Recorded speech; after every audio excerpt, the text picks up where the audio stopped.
Hello friends, मैं रोशन गिरी।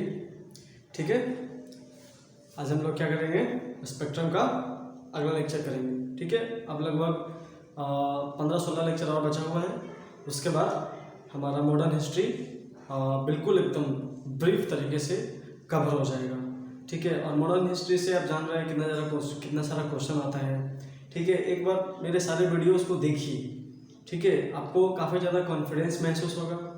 ठीक है, इसलिए प्लीज़ जो है, और एक नहीं कम से कम 2 से 3 बार देखिए, तभी जाकर के एकदम बिल्कुल सही तरीके से आपका क्लियर होगा। आप ऐसे सोच रहे हो कि बस आराम से जैसे वीडियो देख लिए एकदम खाते पीते हो गया, ऐसा नहीं होता। ठीक है, अगर आप पढ़ रहे हो तो बिल्कुल सही तरीके से पढ़ो, तभी जाकर के सब जो है वो कंप्लीट होगा, कवर होगा सही तरीके से।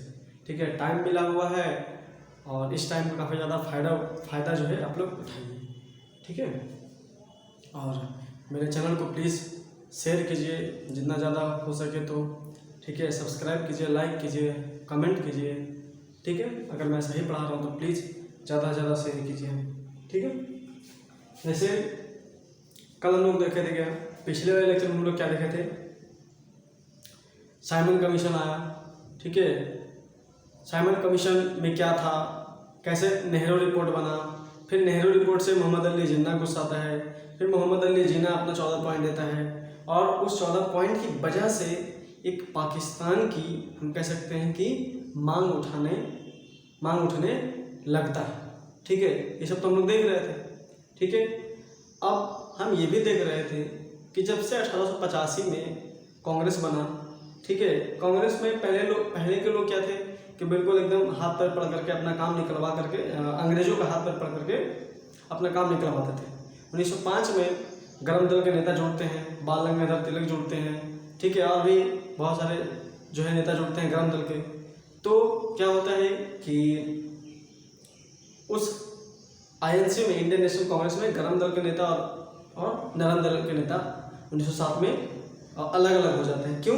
क्योंकि नरम दल के नेता क्या मानना था, यानी मॉडरेट का मानना क्या था कि हम बस हाथ पर पड़ करके अपना काम निकालेंगे। ठीक है, और एक्सट्रीमिस्ट यानी गरम दल के नेता चाहते थे क्या कि पूर्ण स्वराज हो। ठीक है, इसके पैरेलली जो है वो क्रांतिकारी गतिविधियां भी चल रही थी, जिनका ये मानना था कि हम कुछ नहीं जानते, हमको बस देश को आज़ाद करना है, चाहे तोप से करे, चाहे गोली से करे, चाहे बम से करे।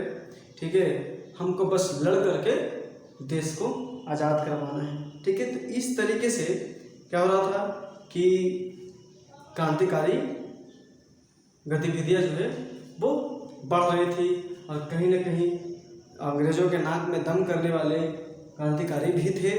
और हम कह सकते हैं कि बहुत ज़्यादा, यानी हद से तक इनका भी बहुत ज़्यादा, मतलब हद तक नहीं, बहुत ज़्यादा योगदान रहा है इनको भी देश आज़ाद कराने में। ठीक है, अनुशीलन समिति। ठीक है, अनुशीलन समिति, जिस तरीके से आप जान रहे हैं कि बंगाल, कलकत्ता यानी बंगाल, पहले तो बंगाल बहुत बड़ा था, बांग्लादेश और बंगाल आज का जो है कलकत्ता, वो दोनों एक ही था। तो बंगाल एक बहुत ही इम्पोर्टेंट जगह रहा है पहले भी, जिसमें अंग्रेज आकर के सबसे पहले अपना कंपनी खोलते हैं। ठीक है, और अंग्रेज जो है बंगाल को ही सबसे पहले हथियाते हैं। ठीक है, तो बंगाल शुरू से ही काफ़ी इम्पोर्टेंट जगह रहा है, और ये क्रांतिकारियों का भी एक बहुत बड़ा जगह रहा है बंगाल। यही आपका अनुशीलन समिति जो है बनती है, क्रांतिकारियों का एक ऑर्गेनाइजेशन बनता है। ठीक है, जिसके अध्यक्ष होते हैं आपके परमानाथ मित्र। ठीक है, और इनका जो है ये ढाका में भी एक्टिव था अनुशीलन समिति, और बंगाल में भी। ठीक है, और अनुशीलन समिति में जो भी थे, ठीक है, जैसे अनुशीलन समिति में मतलब ये था कि हमें कैसे भी करके हमको देश को आज़ाद कराना है, ऐसा मानना था। हथियार को ऑर्गेनाइज करना, ठीक है, बहुत सारे लीडर्स को जो चाहते थे कि भाई हमको भाई लड़ करके युद्ध जीतना, लड़ करके हमको क्या करना है, देश आज़ाद करवाना है। तो इस तरीके से क्या था कि ये एक ऑर्गेनाइजेशन का काम था जहाँ एक क्रांतिकारी नेता ही आकर के जुटते थे, वहाँ पे डिस्कशन होती थी और ये सब के सब अंडरग्राउंड हुआ करता था। ठीक है, ऐसे नहीं, बिल्कुल अंडरग्राउंड। ठीक है, अंडरग्राउंड में तो समझ रहे, काफ़ी ज़्यादा दिक्कत ये लोग झेलते थे। ठीक है, कहाँ पे क्या लूटना है, कौन से अंग्रेज को मारना है। ठीक है, ये सब जो है अनुशीलन समिति में चल रहा था। ठीक है, जुगांतर पेपर, ठीक है, एक जुगांतर भी थी। ठीक है, जो बरीन घोष और बाघा जतीन ये दोनों मिलकर के जुगांतर भी चलाया करते थे। ठीक है, इसमें अंग्रेजों के विरोध जो है सारी चीज़ें छापी जाती थी।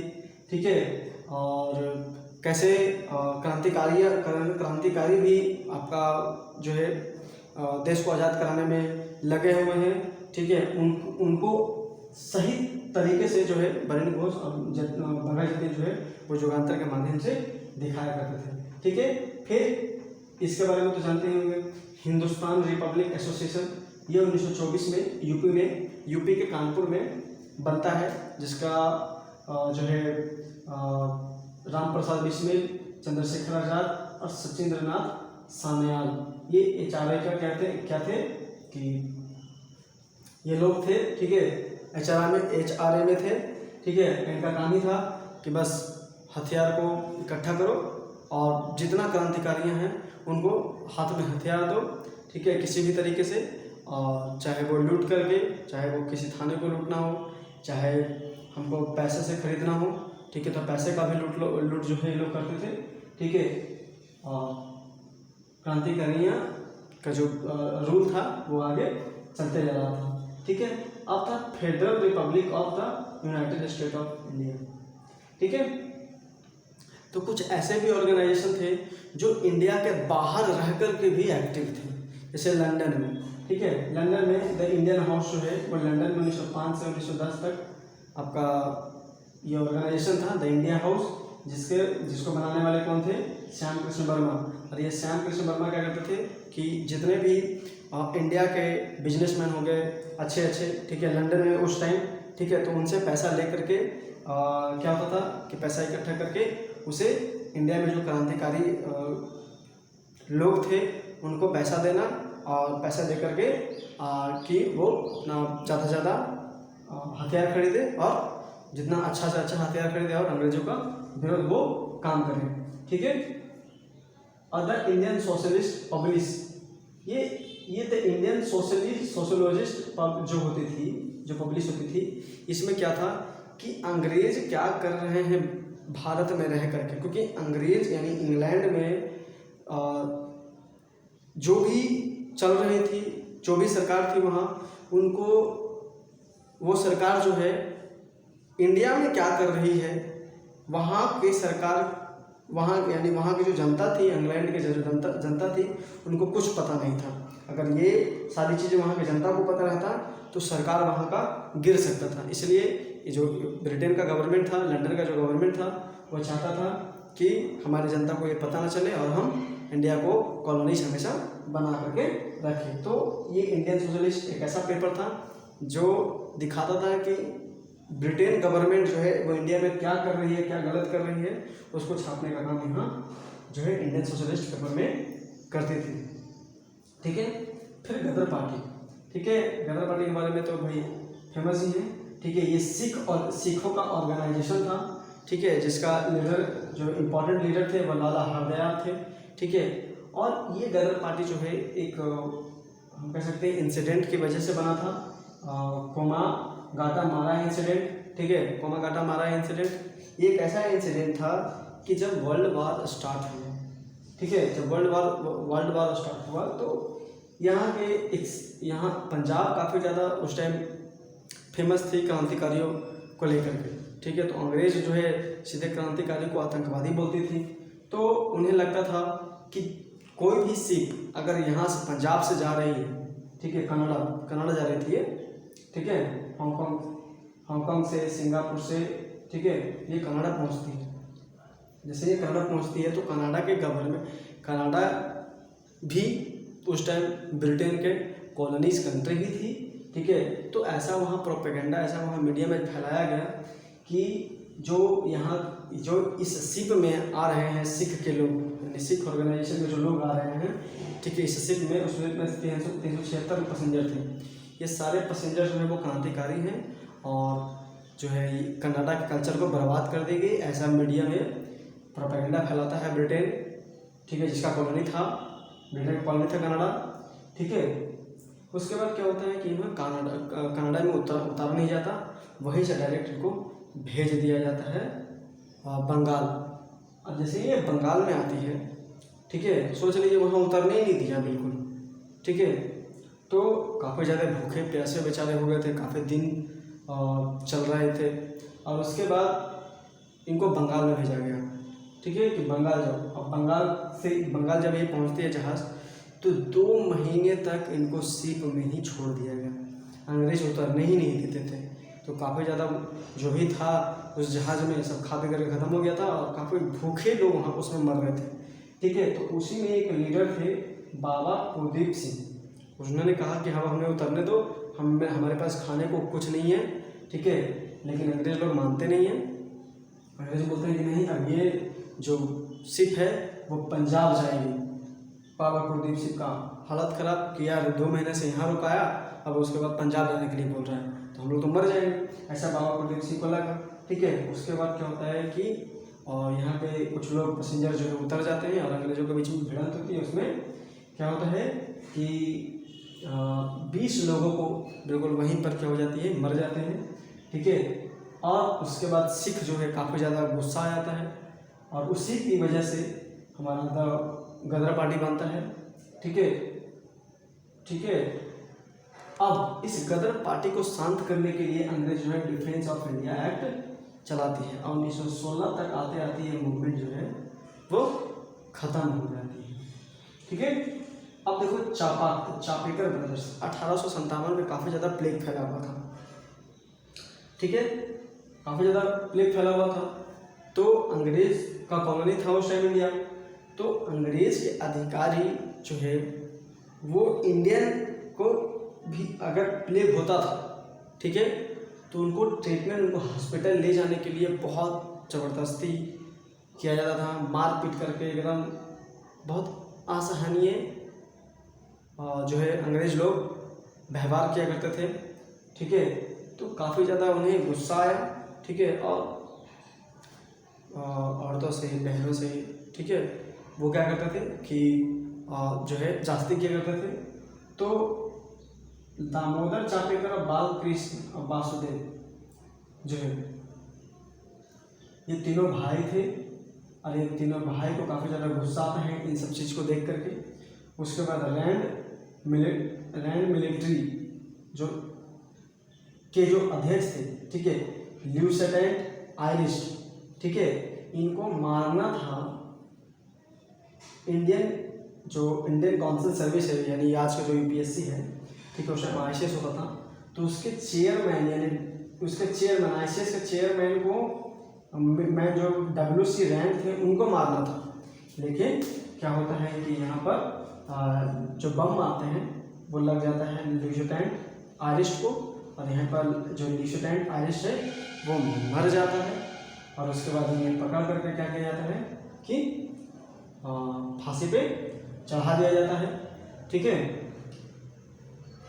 अब होता है, अब अगला मोमेंट देखते हैं, अलीपुर बॉम्ब, जिसको हम अलीपुर बॉम्ब कांड, जिसको हम लोग मुरारीपुर बॉम्ब कांड भी कहते हैं, ठीक है। इसमें क्या था कि ये अनुशीलन समिति के अंदर ही ये सब काम कर रहे थे। इनका काम था हथियारों को क्या करना, इकट्ठा करना, ठीक है, और अंग्रेज के अधिकारी को मारना, ठीक है। तो इसमें थे आपके प्रफुल्ल चाकिया, खुदीराम बोस को ये बोला गया, काम दिया गया कि डगलस को क्या करना है कि मारना है, ठीक है। डगलस था कोई अधिकारी, ठीक है, उसको मारना है। तो जब ये मारने जाते हैं, ठीक है, तो क्या होता है कि जब ये मारने जाते हैं प्रफुल्ल चाकी और खुदीराम बोस, ये लगभग 16 से 17 साल के दोनों थे, ठीक है। तो जब ये मारने जाते हैं पूरा प्रॉपर तरीके से एकदम बन जाता है इन दोनों का कि नहीं भाई अब हम इस जगह पे ये टाइमिंग मिला लेते हैं बिल्कुल कि हाँ इस टाइम पे जैसे ही वो निकलता है उस टाइम पे हमको इनको मार देना है, ठीक है। लेकिन जिसको ये मारना चाहते हैं वो मरता नहीं है, दूसरा मर जाता है, ठीक है। उसके बाद क्या होता है कि प्रफुल्ल चाकी को और खुदीराम बोस को क्या होता है कि पकड़ा जाता है, जिसमें प्रफुल्ल चाकी जो है मतलब ये दोनों वहाँ से भाग जाते हैं, मारने के बम करने के बाद भाग जाते हैं। भागने के बाद प्रफुल्ल चाकी एक तरफ भागते हैं और दूसरे बिल्कुल उल्टा साइड में खुदीराम बोस भागते हैं, ठीक है। तो प्रफुल्ल चाकी जब भागते हैं तो बहुत ज़्यादा थक जाते हैं बिल्कुल, ठीक है। और जैसे थकते हैं तो ये बेहोश होकर गिर जाते हैं। तो उनको कोई अच्छा एक मिल जाता है इंसान और उनको पता चलता है कि यार ये तो क्रांतिकारी है, उनको अच्छा से ट्रीटमेंट कर दिया जाता है और उसके बाद उनको वहाँ से छोड़ दिया जाता है। उसके बाद ये जब ट्रेन पे बैठते हैं तो वहाँ के जो पुलिस थी, ठीक है, सिपाही होता है, वो इनको पहचान जाता है और जैसे ही सिपाही फ़ोन करता है अंग्रेज़ों के अधिकारियों के पास आता है और आने के बाद जैसे ही इनको पकड़ने की टाइम आती है तो ये क्या करते हैं अपने आप को गोली मार लेते हैं, ठीक है। और प्रफुल्ल चाकी जो है यहाँ पे सुसाइड कर लेते हैं। और उसके बाद खुदीराम बोस लगभग 17 साल की उम्र में इनको क्या किया गया था कि पकड़ा गया। पकड़ने के बाद बिल्कुल बीच बाजार में इनको फांसी दे दी गई। काफ़ी कम उम्र के फांसी लेने वाले आप खुदीराम बोस ही हैं, ठीक है। और ये अंग्रेज़ों का ये भी दिखाना था कि अगर कोई भी क्रांतिकारी एक्टिविटी होगी तो ऐसा ही किया जाएगा, ठीक है। उसके बाद कर्जन वायलिन एसोसिएशन, ठीक है। श्यामजी कृष्ण वर्मा और भिखाजी कामा, ठीक है, मदन लाल ढींगरा इनमें शामिल होते हैं, ठीक है। उसके बाद आता है दिल्ली लाहौर कॉन्स्पिरेंसी, ठीक है। इसमें लॉर्ड हार्डिंग हाथी पे बैठे हुए होते हैं, ठीक है। और इन्हें रास बिहारी बोस जो है वो मारने की कोशिश करते हैं, ठीक है। लेकिन क्या होता है कि यहाँ पर लॉर्ड हार्डिंग जो है वो बच जाता है और उसके बाद रास बिहारी बोस को फांसी की सज़ा हो जाती है। फिर होता है काकोरी कॉन्स्पिरेसी। ये काकोरी कॉन्स्पिरेसी ऐसा कॉन्स्पिरेसी था, ठीक है, कि इसमें जो लोग थे वो क्या करते थे कि कैसे भी करके क्रांतिकारी जो चल रही थी मूवमेंट चल रही थी उसको चलाना चाहते थे और इसके लिए पैसे की ज़रूरत होती थी और इसके लिए हथियार की ज़रूरत होती थी। तो ये क्या अंग्रेज़ों को लूटा करते थे क्योंकि इनका मानना था कि ये हमारा ही पैसा बाहर ले जाना था, हम अपना पैसा ही लूट करके हम अपने पास रख रहे हैं। तो ऐसा इनका मानना था, ठीक है। उसमें राम प्रसाद बिस्मिल, अशफाक उल्लाह खान, राजेंद्र लाहिड़ी, ठीक है, ये सब मिल करके, और उसमें चंद्रशेखर आज़ाद भी थे, ठीक है। ये सब मिल करके क्या करते हैं कि इसमें लगभग 8 से 10 लोग थे। इसमें 10 लोग कह सकते हैं कि 8 या 10 लोग थे इसमें, ठीक है। तो इसमें जब ट्रेन की चैन खींची जाती है, ठीक है, ट्रेन की चैन खींचने वाले कौन थे? राजेंद्र लाहिड़ी। और जो ट्रेन का ड्राइवर था उस पर बंदूक रखने वाला अशफाक उल्लाह खान और उसके बाद लूटने वाले बाकी सब थे, ठीक है। वहाँ से 8 से 10 हज़ार रुपये इनको मिलता है, ठीक है, 8 से 10 हज़ार रुपये मिलता है। और उसके बाद ये लोग छिप जाते हैं, हथियार भी लूटते हैं और कमेटी बैठती, अंग्रेज लोग कमेटी बैठाते हैं और कमेटी बैठाने के बाद क्या होता है कि इनको पकड़ा जाता है, ठीक है। इसमें पकड़ाने वाले बाकी सब थे चंद्रशेखर आज़ाद के अलावा, ठीक है। सबको क्या किया गया? ब्रूटली तरीके से मारा गया, किसी को फांसी की सज़ा दी गई, ठीक है। और चंद्रशेखर आज़ाद ही एक ऐसे इंसान थे जो बच गए थे इसमें, ठीक है। ये था, एक था चटगांव आर्मरी रेड, ठीक है, 1930 में हुआ था ये, ठीक है। पुलिस चौकी थी, उस पुलिस चौकी में काफ़ी ज़्यादा हथियार रखा हुआ था। तो सूर्य सेन जो है इनको मास्टर दागोला जाता था क्योंकि ये मास्टर भी थे, ठीक है। ये चाहते थे कि पुलिस चौकी को लूट लिया जाए, मतलब हथियार वहाँ से ले लिया जाए और लेने के बाद हम इनके खिलाफ मूवमेंट चलाएंगे, ऐसा सोचना था। ठीक है, जैसे ये लोग लूटते हैं, हथियार लूटते हैं, ठीक है, इनको पकड़ा जाता है और पकड़ने के बाद क्या होता है कि इन्हें जो है फांसी की सज़ा दे दी जाती है। फिर सेंट्रल असेंबली बॉम्ब केस, इनको तो सब जानते होंगे भाई, ठीक है, क्योंकि जब लाला लाजपत राय को मारा गया था लाहौर सेशन में, जब साइमन कमीशन का विरोध कर रहे थे, ठीक है, तो मारना था कर्नल स्कॉट, क्योंकि कर्नल स्कॉट ही लाठीचार्ज का आदेश दिए थे। मारना था कर्नल स्कॉट को, लेकिन जेपी सैंडर्स को की हत्या हो जाती है यहाँ पर, ठीक है, जेपी सैंडर्स की हत्या हो जाती है। और उसके बाद भगत सिंह आज़ाद, चंद्रशेखर आज़ाद, ठीक है, खुदीराम बोस, ठीक है, बहुत सारे जो है इसमें कुछ पकड़ाते हैं, ठीक है, और कुछ नहीं पकड़ाते हैं, ठीक है। अब जो मतलब जैसे भगत सिंह नहीं पकड़ाए थे, तो भगत सिंह और चंद्रशेखर आज़ाद और भी सब लोग जो है वो मिल करके क्या करते हैं कि असेंबली में बम फोड़ने का जो है प्लान बनाते हैं कि अब जो है पूरे भारत को ये जानना होगा, ठीक है, कि हम लोग क्या कर सकते हैं, और अंग्रेज़ों को, जो अंग्रेज़ हम लोगों को इग्नोर कर रही है, अब अंग्रेज़ को भी जागना पड़ेगा कि उनको अब यहाँ से हट जाए, या यहाँ अब हम लोग, हमारा देश के लोग यहाँ राज करें। उनका कहने का मतलब क्या था कि बहरों को सुनाने के लिए असेंबली में बम फोड़ना ज़रूरी है, ठीक है। उसी में आपका जो है भगत सिंह जो है बम मारते हैं। जब बम मारते हैं, बम मारने के बाद ऐसा नहीं कि वो भाग जाते हैं, ठीक है, उनके पास बंदूक थी, चाहते तो भाग सकते थे, लेकिन वो भागते नहीं हैं, क्योंकि उनको देश को भी जगाना था, देश के लोगों को भी जगाना था, क्योंकि उनको मानना था कि अगर मेरे को फांसी होगी तो हर एक घर में एक एक भगत सिंह जो है वो खड़ा हो जाएगा, ठीक है। तो ऐसा उनका मानना था। लेकिन भगत सिंह को फांसी की सज़ा जो है वो असेंबली में बॉम्ब फेंकने की वजह से नहीं मिलती, वो मिलती है जॉन सैंडर्स की हत्या के खिलाफ। समझ रहे हैं, ठीक है। तो ये रहा कैसे क्रांतिकारी ने भारत को आज़ाद कराया, ठीक है। ये सब भी पैरेलली जो है चल रहा था। प्लीज़ चैनल को शेयर कीजिए, सब्सक्राइब कीजिए। Thank you.